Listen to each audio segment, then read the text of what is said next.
Tu connais forcément ce genre de personne. Celle qui annule souvent, au dernier moment.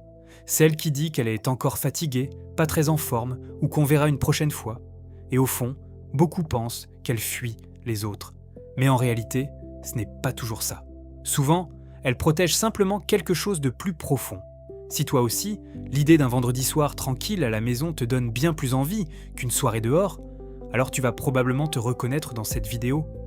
Aujourd'hui, on va décortiquer la psychologie des personnes qui aiment rester chez elles. Celles que la société qualifie rapidement d'ennuyeuses, alors qu'en réalité, la science raconte une histoire bien différente. Le point de départ, c'est l'énergie mentale. Les personnes très extraverties récupèrent souvent leur énergie au contact des autres. L'agitation, les discussions, le mouvement, l'ambiance, tout ça les stimule. Mais chez d'autres personnes, c'est l'inverse. Le calme recharge. La solitude apaise. Même une interaction agréable peut finir par épuiser intérieurement. Et dans ce cas-là, la maison devient l'endroit où le système nerveux peut enfin souffler. En psychologie, il existe une idée simple. Nous n'avons pas tous besoin du même niveau de stimulation pour nous sentir bien. Certaines personnes recherchent l'intensité, le bruit, le changement. D'autres se sentent mieux dans des environnements plus doux, plus prévisibles, plus stables. Ce n'est ni de la paresse, ni un manque d'ambition, ni une peur irrationnelle du monde. C'est souvent simplement une manière différente d'être câblé. Mais ce n'est pas seulement une question d'introversion. Pour beaucoup, rester chez soi procure aussi une sensation de contrôle qu'ils ne retrouvent presque nulle part ailleurs. Dehors, tout peut devenir envahissant. Les imprévus, le bruit, les conversations forcées, les sollicitations permanentes, les gens qui parlent sans vraiment écouter. À la maison, en revanche, tout change. On choisit la lumière, le silence, le rythme, l'ambiance. Et pour une personne anxieuse, hypersensible ou mentalement surchargée, ce contrôle n'est pas un petit confort. C'est parfois ce qui lui permet de tenir.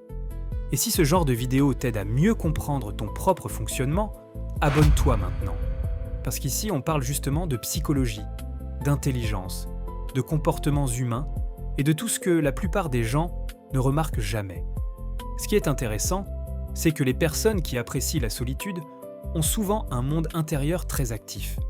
Elles réfléchissent beaucoup, observent davantage, analysent plus en profondeur. Plusieurs recherches montrent d'ailleurs qu'un rapport sain à la solitude peut être lié à plus d'introspection, plus de créativité et parfois même à une meilleure capacité de résolution de problèmes. Rester chez soi, ce n'est pas forcément ne rien faire. C'est parfois l'endroit précis où les meilleures idées prennent forme. Pas dans une pièce remplie de bruit, mais dans un moment de calme, seul avec ses pensées.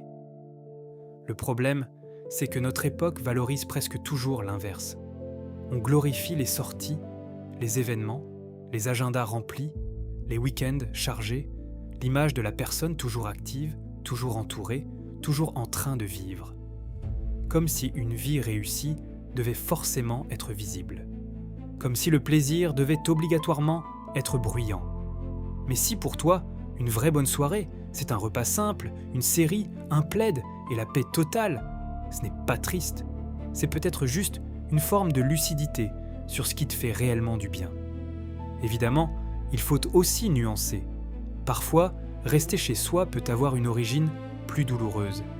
Il peut y avoir de l'anxiété sociale, une fatigue émotionnelle profonde, une dépression discrète, des blessures passées, ou cette petite voix intérieure qui te convainc que sortir n'en vaut même plus la peine. Et dans ces cas-là, la maison peut devenir à la fois un refuge et une prison. C'est là qu'il faut être honnête avec soi-même. Est-ce que tu restes chez toi parce que ça te ressource vraiment, ou parce que le monde extérieur te semble devenu trop lourd à affronter? Dans un cas, c'est de la paix. Dans l'autre, c'est peut-être une forme de repli.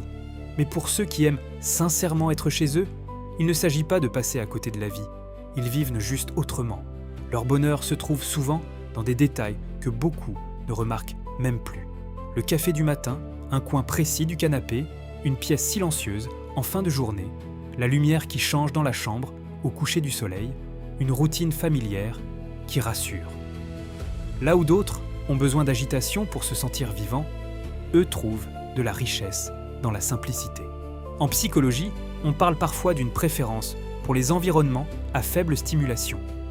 En clair, certaines personnes n'ont pas besoin que le monde les occupe sans arrêt, parce que leur univers intérieur est déjà suffisamment dense. Elles ne cherchent pas moins de vie, elles cherchent moins de bruit. Alors si tu es le genre de personne qui refuse certaines invitations sans culpabiliser, qui passe un samedi seul sans se sentir vide, qui préfère revoir une série réconfortante plutôt que sortir pour faire quelque chose, il y a de grandes chances que tu ne sois pas cassé. Tu fonctionnes peut-être simplement différemment. Tu privilégies la profondeur au tumulte, le calme à la performance, la paix intérieure au besoin constant de prouver que tu profites. Dis-moi en commentaire, toi, tu aimes vraiment rester chez toi, ou tu penses qu'on se raconte juste des excuses. Et si tu veux découvrir d'autres vérités psychologiques que la plupart des gens ne voient jamais chez eux-mêmes, la prochaine vidéo risque de te parler encore plus fort que celle-ci.